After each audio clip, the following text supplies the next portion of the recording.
Hi, this is an anonymous happy hamster feedback on your analysis of the concept and reality of slavery in Harriet Beecher Stowe's Uncle Tom's Cabin and Frederick Douglass's narrative of the life of Frederick Douglass, an American slave.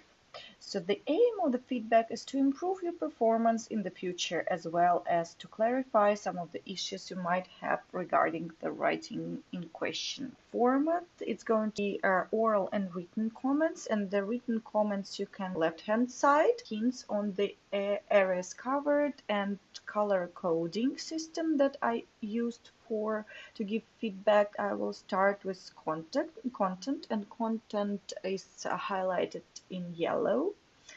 Formatting and text organization are highlighted in blue. Language will take into consideration grammar, lexical issues, punctuation, and spelling issues, and you can see them in green. Coherence and cohesion and discourse management style and register are all in one set and will be highlighted in violet. And the positive comments you can see in red. So let me tell you a couple of words about overall positive feedback for your work. It was really easy to read the draft. So it is comprehensible, understandable, and I think this is really important for the reader. Overall, the ideas of the writing are motivating and aspiring and appropriate for the title of the work and table of contents.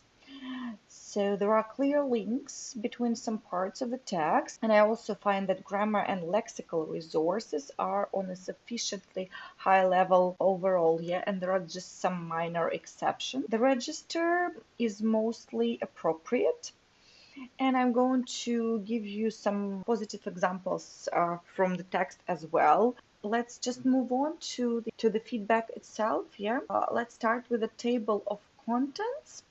In my opinion, the formatting and text organization kind of suffer here. You need spacing and fonts, and they are not aligned, so you have to work on it a little bit more. Then goes a grammatical mistake here. You have to think about whether you need to use definite article with plural nouns when they are mentioned for the first time in the text or not.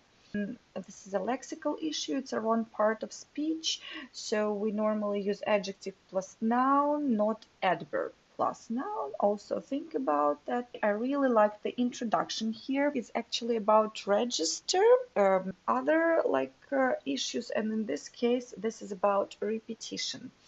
So it really breaks the flow of the text and its coherence and cohesion. So you might want to start looking for synonyms. And I've also given you a website to do it. And you can use any other thesaurus dictionary of your choice. I do not insist. However, there are a lot of them, like in Oxford and Cambridge thesaurus, to find the synonym. I want to give you a summary of the challenging issues. So you have to be careful with the formatting and text organization overall. Don't forget about paragraphing, headings, and fonts. I understand that you might have wanted to do it later on, but anyway, it's just a friendly reminder that they have to be aligned. You have some grammar issues. They are minor, however, pretty constant, and suggest you being careful with coherence and cohesion. Use more hedging structures and appropriate linking words. Try to avoid repetition and incorporate more synonyms in the text.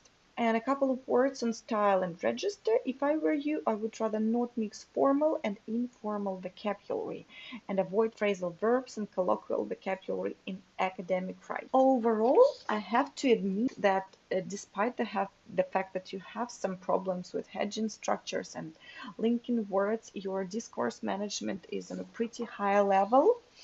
And like I said before, grammar and lexical resources are on a sufficiently high level with really minor exceptions, and overall the ideas of the writing are motivating and appropriate for the title, and I think you'll be a great success and you'll get the really high score.